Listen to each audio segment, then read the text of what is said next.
제가 강조하고 싶은 거는 네. 우리가 왜 역사를 공부하는지 아시죠? 되풀이하지 않기 위해서죠. 예, 역사를 공부하는 것은 인류가 이와 유사한 과정을 계속 반복해 나가는 겁니다. 아닌 것 같은데 옛날 우리가 쭉 역사를 보면은 하는 짓이 인간들이 하는 짓이 비슷한 게 많아요. 그래서 과거를 연구함으로써 미래를 예측하고 대비하려는 거 아니겠습니까? 그 같은 맥락에서 우리가 지나간 플레이오프나 코리안 시리즈 같은 단기전을 보면서 상위 순서에서 기다리고 있는 팀들은 또 하위 어떤 실수를 저지르기가 쉽고, 그러니까 처음 나가게 되고 하위 팀은 이기고 올라오지 않습니까? 네. 이런 팀은 또 무엇이 문제인가, 이런 장단점을 면밀하게 볼 수가 있죠.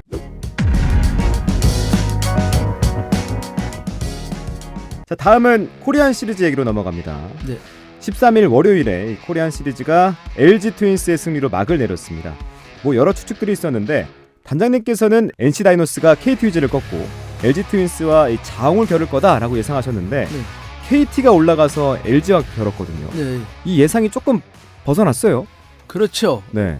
참 저로서는 상당히 좀 불쾌했는데, 네. 저는 에릭 페디가 KBO 리그에서는 천하무적이었고 가을 야구에서 신민혁 투수가 괴력을 발휘했기 때문에 NC 다이노스에서 이런 원투펀치가 있기 때문에 당연히 이런 코리안 시리즈 같은 단기전에서는 승리할 줄 예상을 했습니다. 네.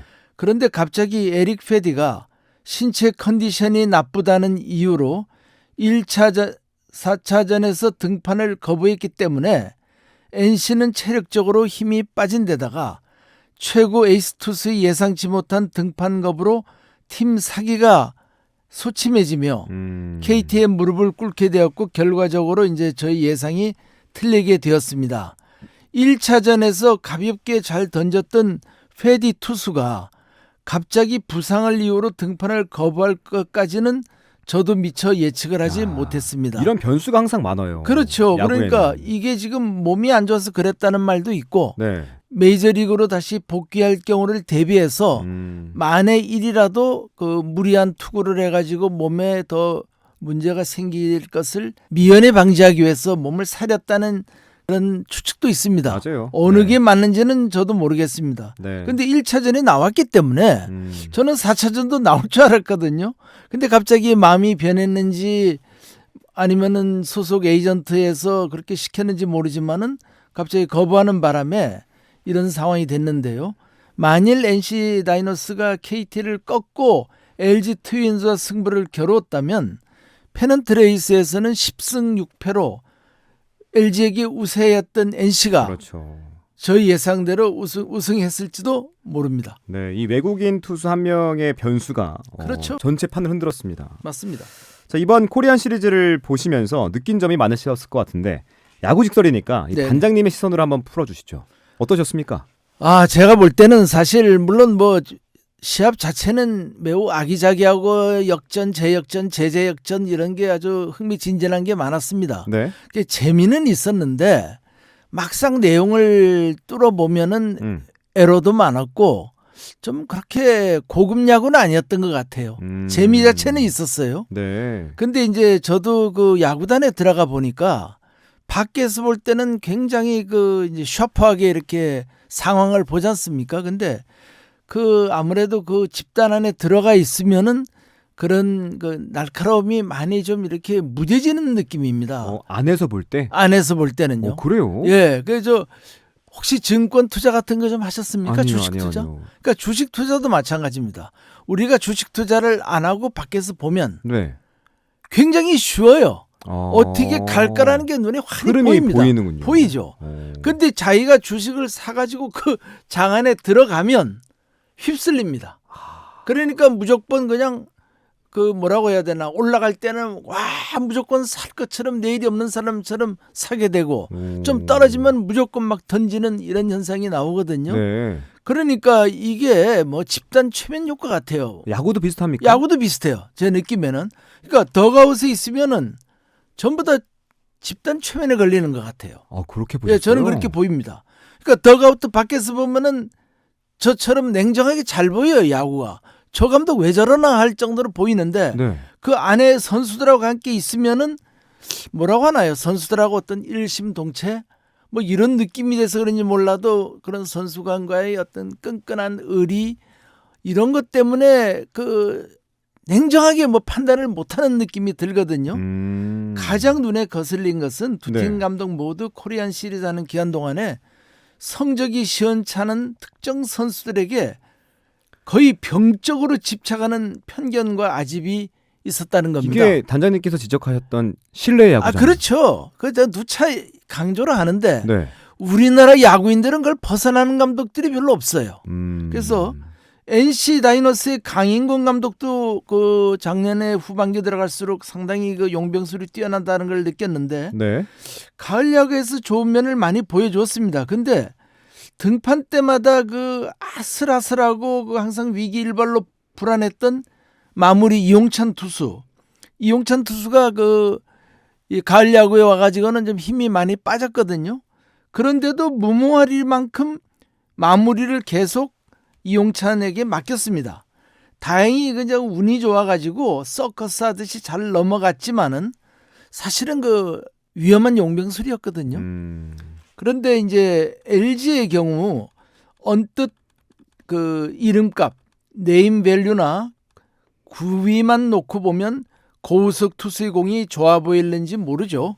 왜냐하면 과거에 몇 년간 고우석 선수가 마무리로 좋은 실적을 보였으니까. 맞아요. 근데 경기 운영면에서 볼 때 이번 시리즈에서는 많이 불안한 부분이 보였습니다. 컨트롤도 그랬고 커맨드도 잘 안 좋고 양쪽 다 안정감이 없어 보였습니다.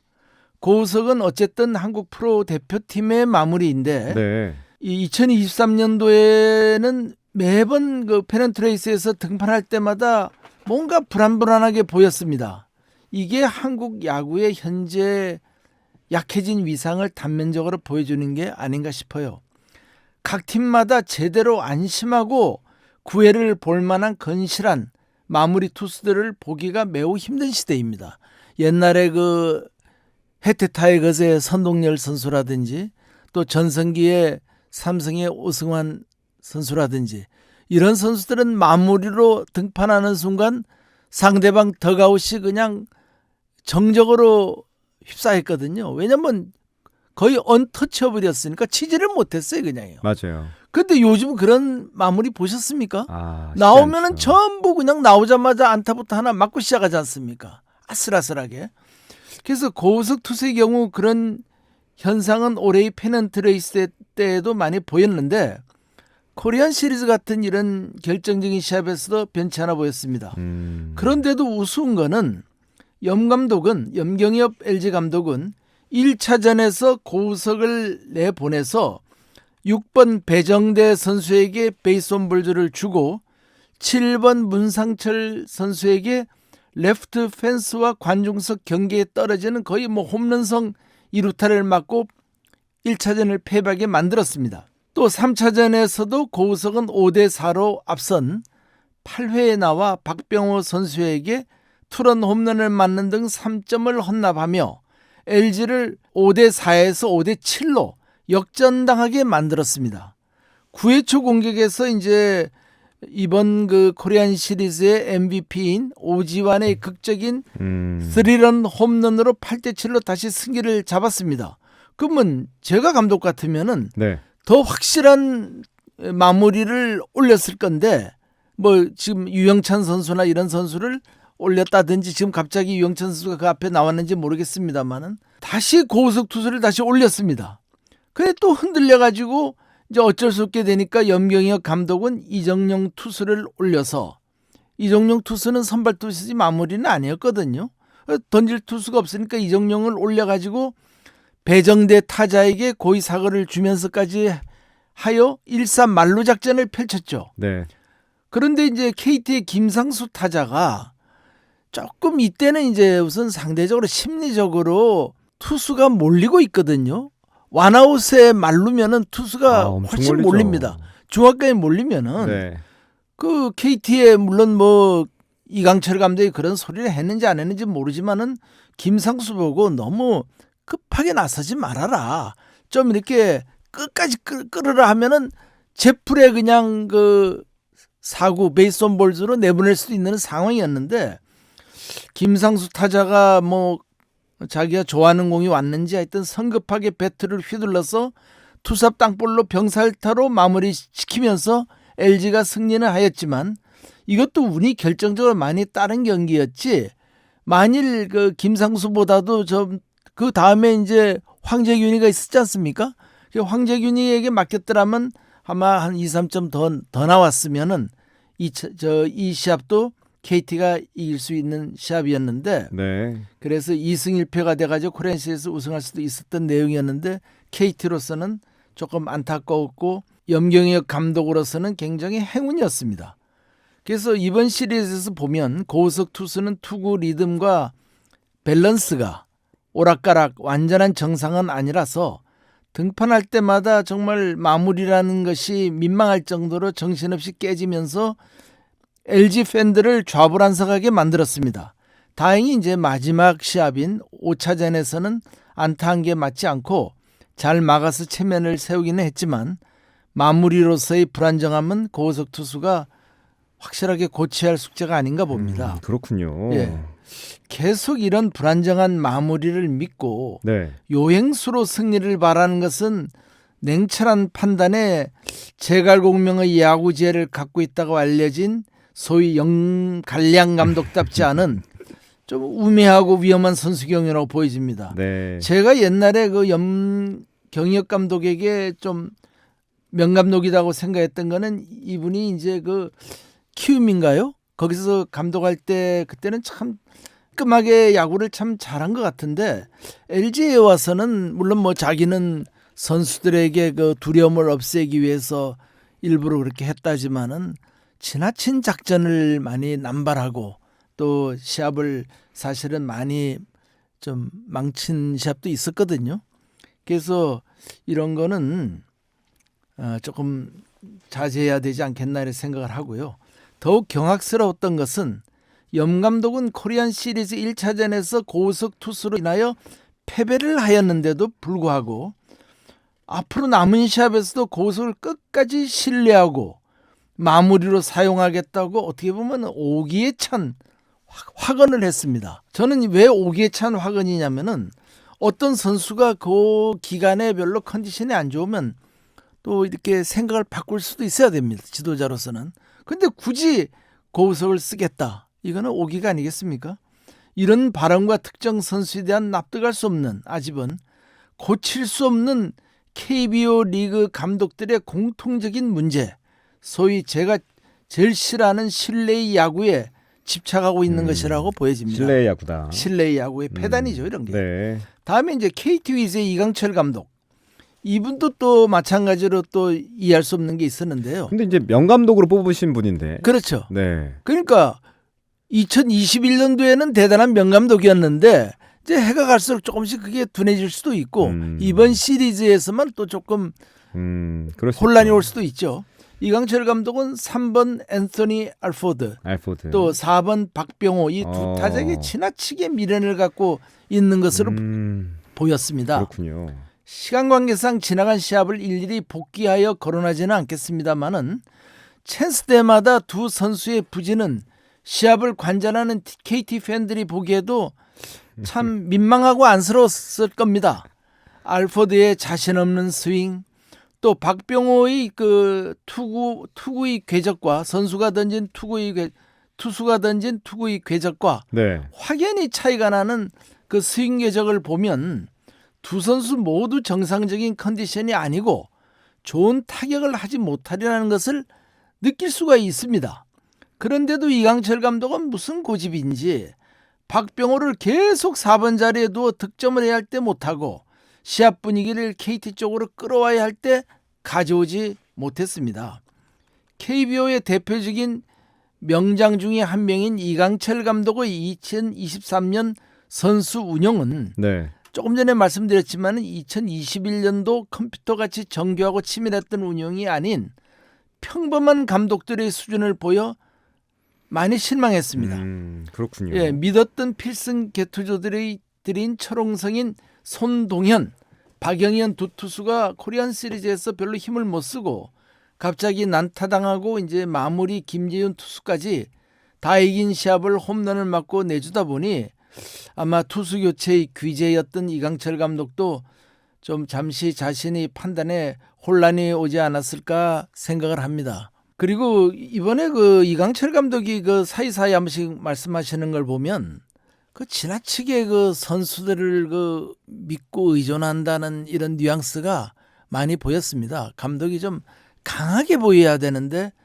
좀 나약하게 보인 것은 저만 느꼈는지는 모르겠습니다만은 그런 부분은 좀 별로 마음에 들지 않았다 말씀하고 싶고요.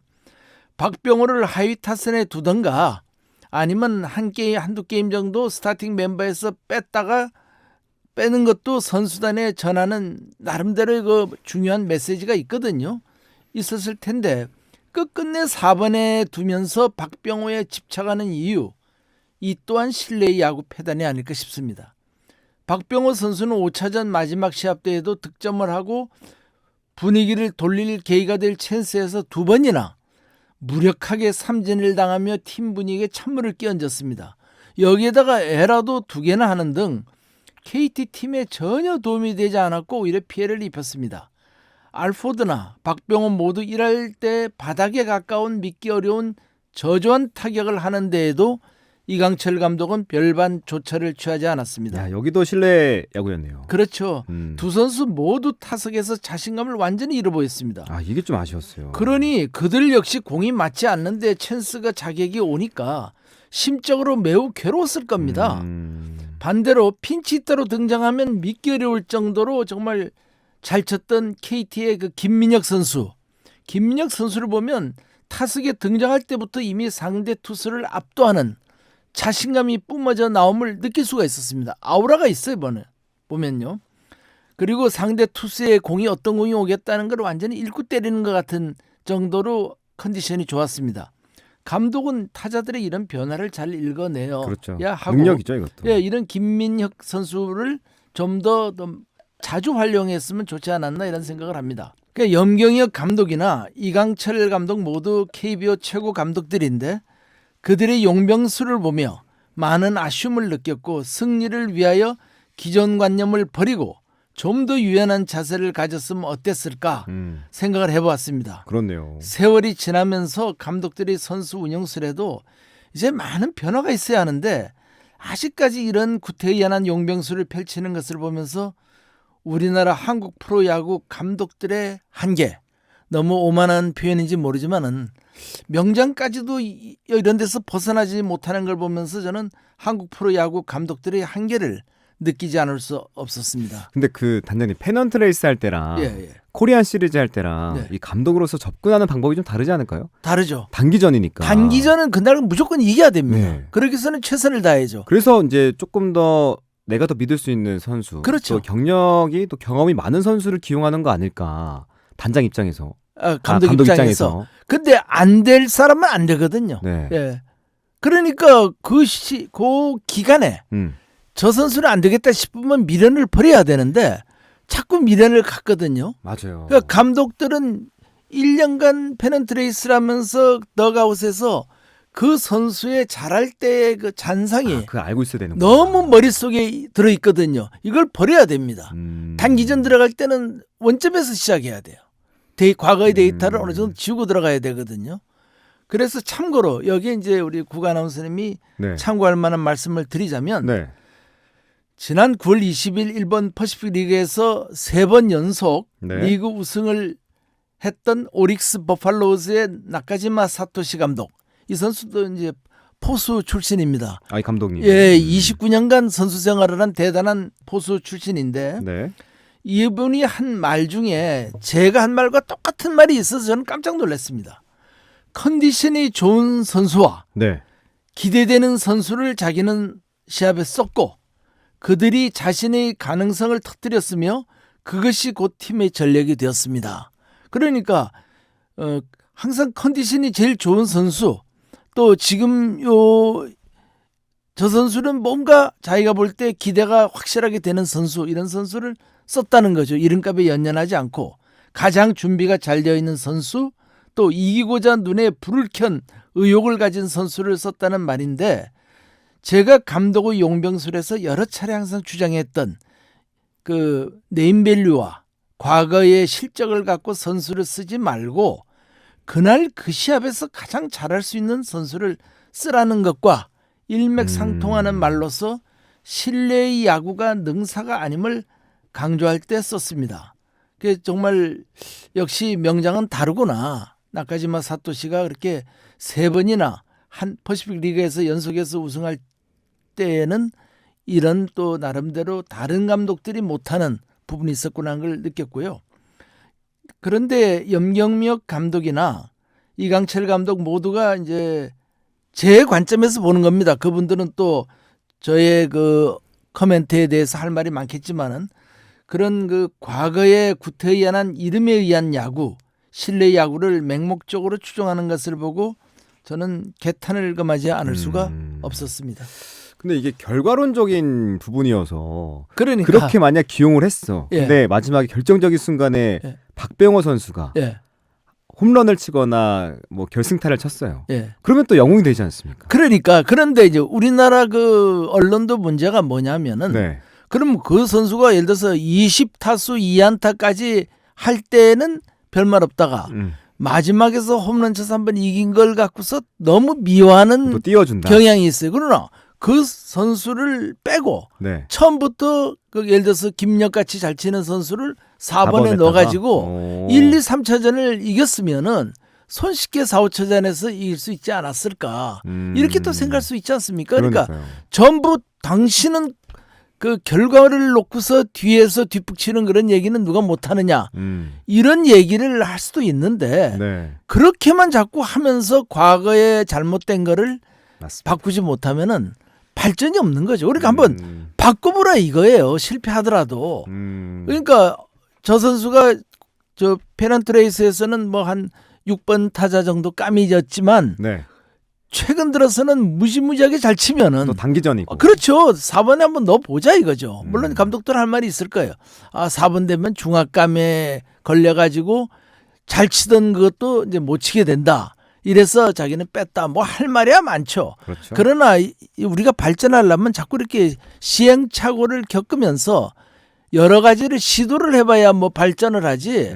그 틀에서 벗어나는 게 무서워서 안 나가면은 발전이 안 되지 않습니까? 맞습니다. 그러니까 아마 그 두 감독 다 이해하죠. 자기네들이 예를 들어서 잘하나 못하나 박병호 쓰고 잘하나 못하나 고석이를 쓰면은 나중에 지더라도 할 말이 있어요. 아, 박병호가 KT의 4번 아니냐. 알포드가 3번 깜이고 누가 있느냐 그럼. 그러면 연희 팬들은 멍해지거든요. 생각이 없는 팬들은 그러실 거 아닙니까? 저처럼 또 아주 깊이 보지를 않으면은 그리고 고석이가 뭐 한국의 에이스 마무리인데 고석 안 쓰면 누구 쓸래? 이런 식으로 나가지 말고 그러면 막판에 유영찬이가 제일 LG에서 세 보인다면 보직을 바꿀 수도 있는 거죠. 좀 유연하게 사고해야 된다. 그렇죠. 그런데 나중에 이제 그 비난을 피하기 위해서는 이 두 사람을 얘들을 쓰는 이 선수들을 쓰는 게 낫죠. 왜냐면 그러면 뭐 우리 팀의 간판 마무리 투수인데 고석 놔두고 누굴 쓰란 말이냐 하면은 일단 방어하기는 좋습니다. 그 말이. 그러면 감독이 그 질 것을 대비해서 자꾸 방어용 그 용병수를 쓰기 시작하면은 발전이 있을 수가 없죠. 좀 대책에 치고 나가는 이런 게 필요하지 않을까. 맞아요. 저는 그래야 발전한다고 봅니다. 단기전이어서 좀 감독들이 더 조심스러워하는 거 아닌가라는 생각도 듭니다. 주눅도 들겠죠. 네. 소위 자기 야구인들이 좋아하는 부담감, 중압감이라고 봐야겠죠. 팬들이 더 주목을 하고 있으니까 예, 예. 그런 부분에서는 이 두 감독의 용병술이 이번에 좀 아쉬웠다. 예, 네. 근데 물론 어렵긴 어렵죠. 당연하죠. 뭐. 예. 그 자리가 그렇죠. 쉽지 않은 자리이기 때문에. 저는 이제 저의 안목으로 하는 그럼요. 얘기입니다. 뭐 야구 예. 직설은 또 단장님의 관점으로 그렇죠. 보는 그러니까 프로그램이니까. 야구인들이 저를 좋아할 리가 없겠죠. 또 우리 팬들과 예, 예. 청취자분들께서는 단장님의 관점을 좋아하니까요. 예, 예. 그렇다면 이제 단장님께서 예, 예. 코리안 시리즈에 진출한 팀의 감독이 됐다고 가정을 하고 예, 예. 시합을 앞두고 있는 이 점에서 예. 어떤 주안점을 갖고 훈련을 시킬 것인지 또 선수들을 어떻게 독려할 것인지 그 네. 비법 좀 전수해 주세요. 예, 그 말씀을 드리기 전에 네. 그 일찍 일본에서는 그 유명한 말이 있어요. 어떤 말? 그 남자가 해볼 만한 직업 3대 직업이 있거든요. 일본 뭐예요? 애들이 흔히 쓰기를. 네. 그러니까 1번. 연합 함대의 사령관. 와. 예, 해군에서 연합 함대의 사령관. 네. 또 관현 오케스트라 악단의 지휘자. 지휘자. 예. 그다음에 이제 프로야구팀 감독. 그 옛날 프로야구팀 감독이겠죠. 옛날. 지금 감독은 프로야구팀이 이제 프론트 오피스에서 여러 가지 그 개입도 하고 하니까 과거만치 그렇게 파워가 없지 않습니까? 근데 옛날에는 그 프로야구팀 감독이 절대적이었거든요. 그러니까 권한과 이 지위가 엄청 높은 예. 공통점이 있네요. 세 개를 합치면. 뭐 지위가 높다기보다는 네. 그만치 자기 마음대로 남자로서 해볼 수 있는 직업이라고 생각을 했겠죠.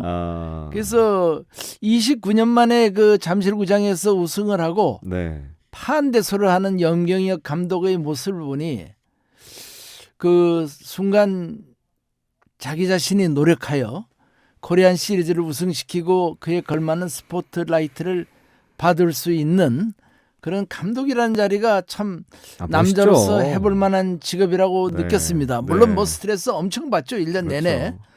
저도 참 감독이나 할 거 해봤으면 안 좋았겠나.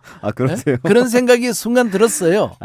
그렇구나. 예, 그 좀 3만 명의 관중들이 그렇게 열광하고 또 TV를 보면서도 많은 관중들이 얼마나 또 염경엽을 칭찬을 하고 그렇죠. 했겠습니까? 네. 그래서 그러나 제가 길을 잘못 들어가지고 야구 감독은 안 됐고요. 만일 제가 감독이라면 네.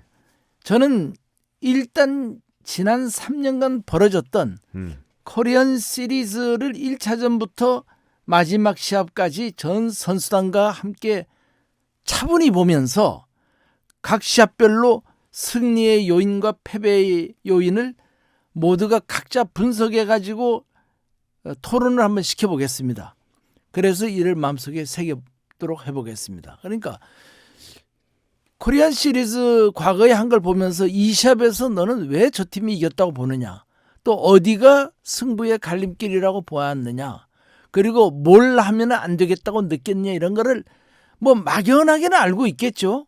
뭐 에러를 하면 안 된다, 뭘 어쩐다 한다지만은 그걸 한번 직접 보고 다시 그 온고이지신 옛날 거를 보고서 새롭게 해보라 하고 싶고, 그러니까 전반적으로 이제 첫 시합을 경우에 지나친 긴장감으로 선수들의 움직임이 많이 굳어져 있습니다. 그래서 이번에도 코리안시 1차전 보면은 생각지 않은 그 에러가 많이 나왔지 않습니까? 본헤드 플레이도 좀 나오고요.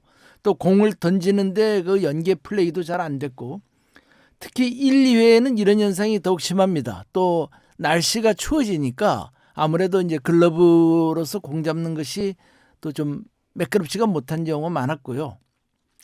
그러나 선수들이 이런 거를 이미 시합 전에 숙지하고 나오면 아무래도 긴장감에서 발생하는 어이없는 에러와 본헤드 플레이를 인지하고 있기 때문에 미연에 방지하는 데 큰 도움이 안 되겠습니까? 그러니까 나오기 전에 이런 날씨에는 글러브질이 잘 안 돼서 공을 빠뜨리기가 쉽다든지 뭐 이런 거를 좀 더 긴장을 하고 또 1, 2회전에서는 뭐 굳이 어렵게 병설시키는 것보다는 안전한 쪽으로 가서 몸이 좀 풀린 후에 해야겠다든지, 나름대로 선수들이 좀 그런 마음이 안 생기겠습니까?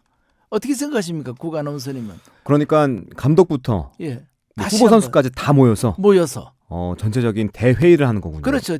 그 큰 영상으로 그 프로 코리안 시리즈 단기전에 1, 2, 3차전을 뭐 7차전까지를 쭉 보는 거죠. 한 3년간. 그렇게 보면서 매 시합을 보면서 왜 저 시합은 이길 수 있는 시합을 놓쳤을까? 어떻게 질 수 있는 시합을 이겼을까? 이런 거를 이제 보는 거죠. 네, 그래가지고 그런 역할을 하는 또 팀이 있지 않습니까? 분석팀 이렇게? 분석팀만 갖고서 그 결과만 보고 얘기하는 거는 피부에 안 닿죠.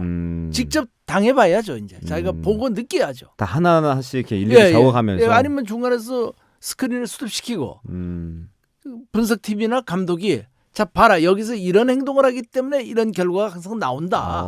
이런 거를 그때그때 알려주는 거죠. 네. 예. 그런 게 그러면 필요하죠. 확실히 뭐 학습 효과가 더 커지긴 하겠네요. 굉장히 높죠. 그렇게 해야지. 일방적인 예. 뭐 가르침보다는 그러니까 일방적으로 그냥 공부하고 그라운드에 나가서 토의하고. 그라운드에 나가서 그냥 로봇처럼 기계적으로 던지고 치고받고 하지 말고 생각하면서 해야죠. 생각하면서. 그리고 이제 여기서 조금 이제 이렇게 제가 강조하고 싶은 거는 네. 우리가 왜 역사를 공부하는지 아시죠? 되풀이하지 않기 위해서죠. 예, 역사를 공부하는 것은 인류가 이와 유사한 과정을 계속 반복해 나가는 겁니다.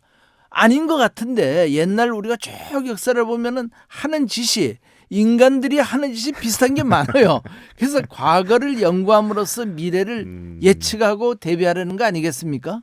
그 같은 맥락에서 우리가 지나간 플레이오프나 코리안 시리즈 같은 단기전을 보면서 상위 순서에서 기다리고 있는 팀들은 또 하위 어떤 실수를 저지르기가 쉽고 그러니까 처음 나가게 되고 하위 팀은 이기고 올라오지 않습니까? 네. 이런 팀은 또 무엇이 문제인가? 이런 장단점을 면밀하게 볼 수가 있죠. 이를 분석하여 이에 대비하면 승리하는 데에 많은 도움이 될 것입니다.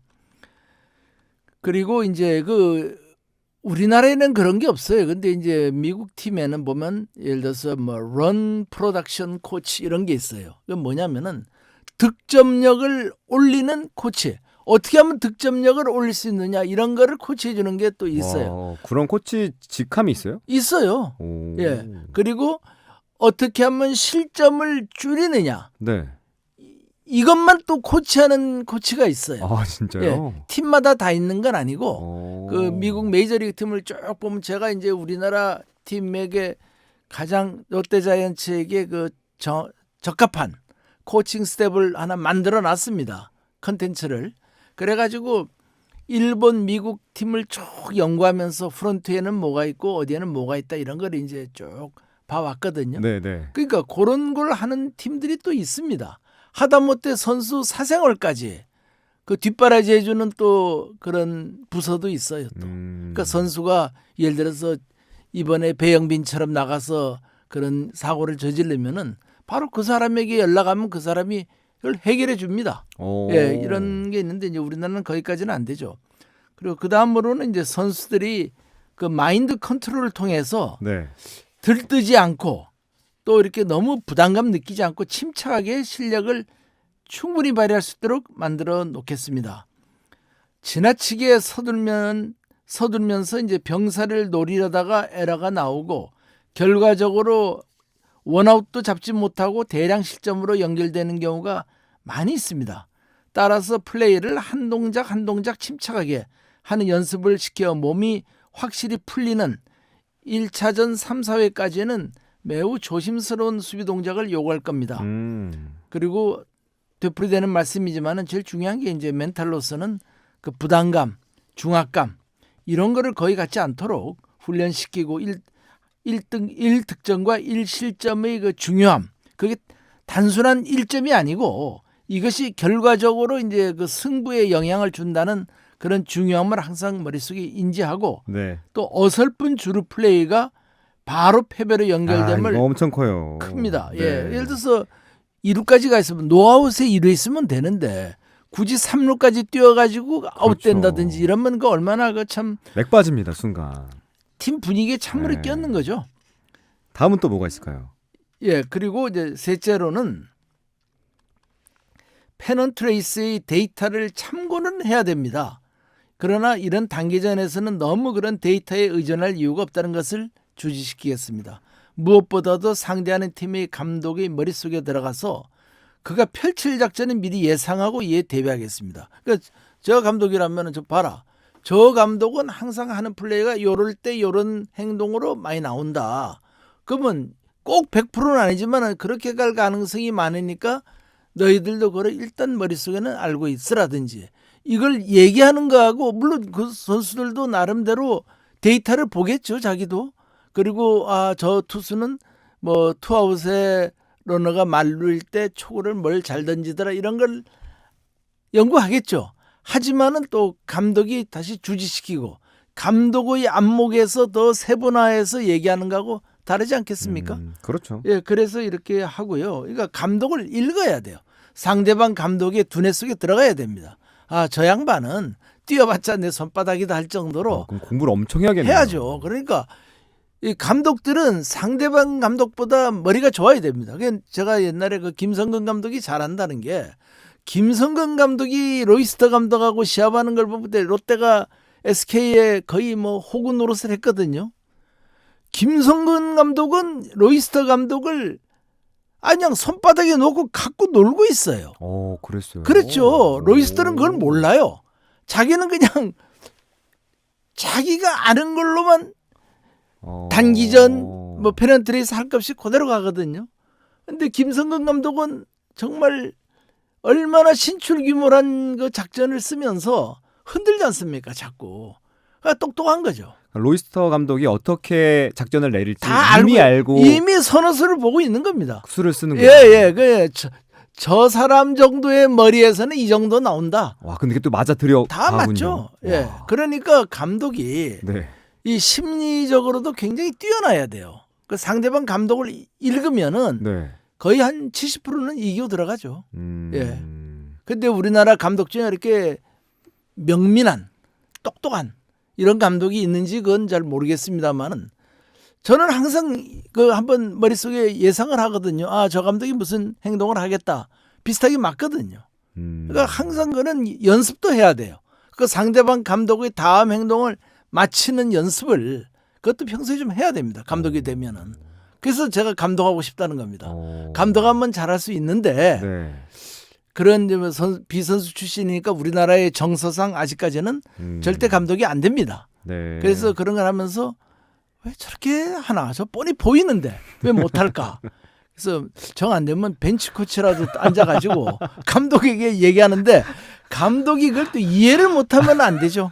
예, 그리고 넷째로는 그 순간순간에 이제 컨센트레이션, 집중하는 훈련을 시키고 한 번이라도 어떤 기회가 오면 강팀의 특징이 그거 아닙니까? 기회가 한 번이라도 오면 무조건 그 득점을 잘하는 팀이 있고 과거의 롯데처럼 그냥 즐비하게 그냥 잘로 남겨놓고 그거 아주 짜증나는 야구거든요, 그거요. 예, 그리고 그 좋은 흐름을 상대방이 주는 그런 흐름인데 무조건 득점을 하는 그런 룰이 되도록 연습을 시키겠습니다. 뭐 더 많이 할 말은 많지만은 제가 감독도 아니고 시간 관계상 이 정도만 말씀드리겠습니다. 좋습니다.